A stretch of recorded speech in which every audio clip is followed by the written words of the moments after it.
Hi, I'm McCabe. I'm the Midwest Regional Director for the Climate Registry based in Chicago. The Climate Registry was formed in March of 2007. It's a nonprofit. The board includes 41 states, District of Columbia, all the Canadian provinces and territories, 6 Mexican states, and 4 native sovereign nations. The registry was formed to help organizations calculate and report their greenhouse gas emissions in a centralized registry using consistent and transparent methodologies. We like to think of kind of the gold standard of reporting, since we were formed by the states and provinces, and the protocols we've developed are based on the World Resources Institute, World Business Council on Sustainable Development, greenhouse gas protocols, which are kind of globally accepted. Our mantra is you can't manage what you haven't measured. It's important to take that first step to tracking your greenhouse gas emissions, especially if you're going to be regulated under cap and trade. The registry's goals include to standardize and centralize high-quality greenhouse gas data into a North American registry. We support voluntary and mandatory programs. We're working with states. A lot of states are doing mandatory reporting programs, some far below the proposed EPA threshold in terms of metric tons per year.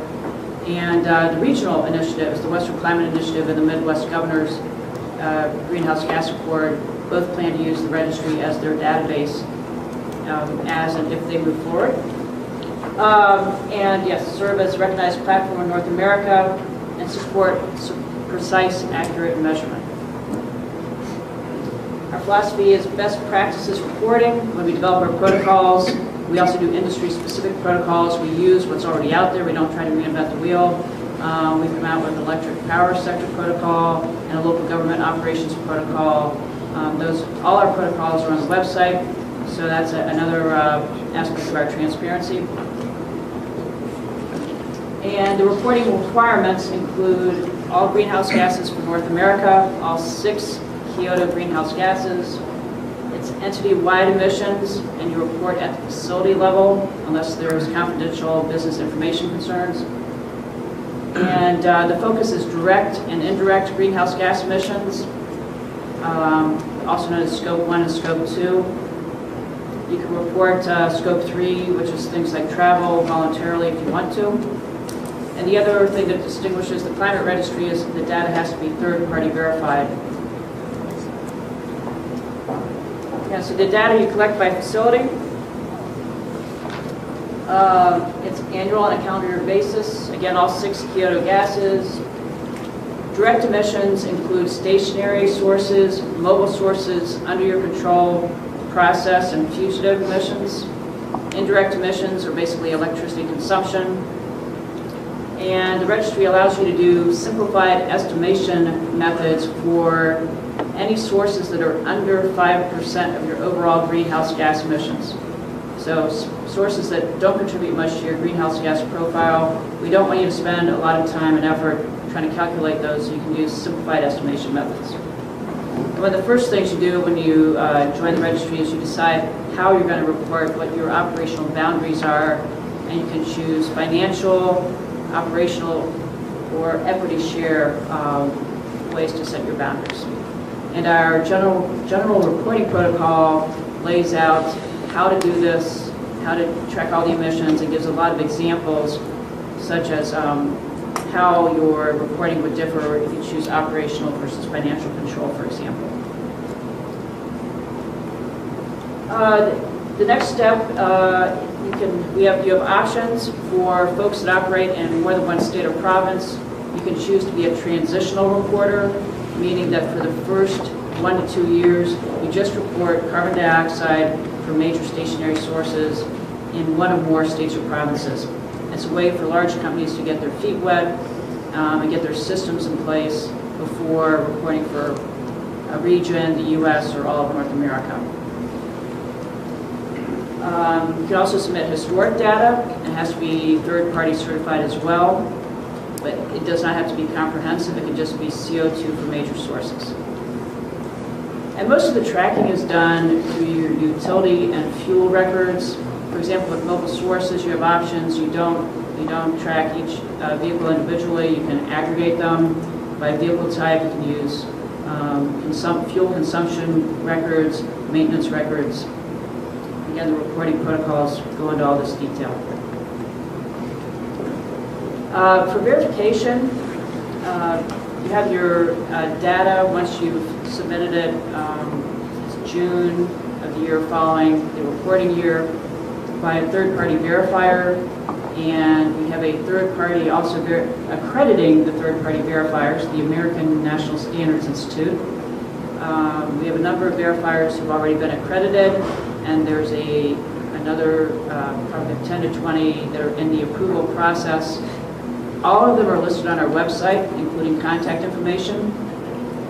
A lot of folks, when they're planning to join the registry, want to talk to a verifier to get a sense of what the cost of verification might be.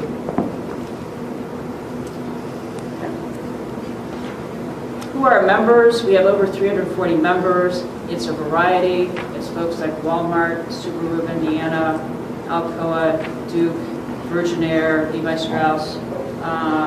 And we have a number of consulting and law firms, including Caravita, who's here tonight. And about a dozen cities, a dozen state agencies, and about 3 federal agencies. And all the members are listed on the website as well. The cost to participating in the registry include the annual membership fee, which is based on revenues for-profit companies, and that ranges from $600 if you're under $20 million in revenues to $10,000 if you're over $2 billion. And for nonprofits, government entities, and universities, it's based on your budget.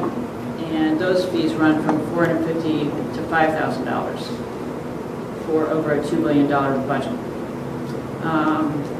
The other costs would be the verification fee and the staff time and resources to put together your tracking and reporting systems. For most entities, the first year is the most intensive because you're getting your systems in place and identifying your sources. I realize a lot of the folks here tonight probably aren't regulated. EPA's rule, mandatory rule, which will be final by the year end, will affect mainly sources over 25,000 metric tons of CO2 equivalent a year. So there's a lot of our members will be subject to that. A lot of them won't.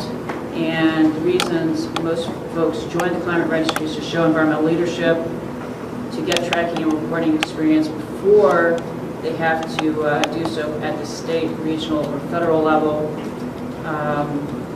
Increasingly, there's a lot of scrutiny of carbon risk by the SEC. Investors and shareholders want to know more about your carbon footprint. If you're on the supply side, so Walmart, Ford, or others, folks are increasingly being asked for their carbon footprint for the products they're supplying to companies. And ideally, by tracking your greenhouse gas emissions, you may identify energy efficiency opportunities. You can develop metrics to compare similar offices or facilities and kind of try to figure out why one has a higher use of electricity per square foot or some other metric than another. And again, reduce your risk and exposure to the cost of carbon, strengthen your green marketing or your green branding, and prepare for future regulations. Here's my information. It's also on the website, and I'd be happy to answer questions. We hold monthly introductory webinars, which are about 45 minutes to an hour. This is the condensed version, and those are posted on the website as well. So thank you.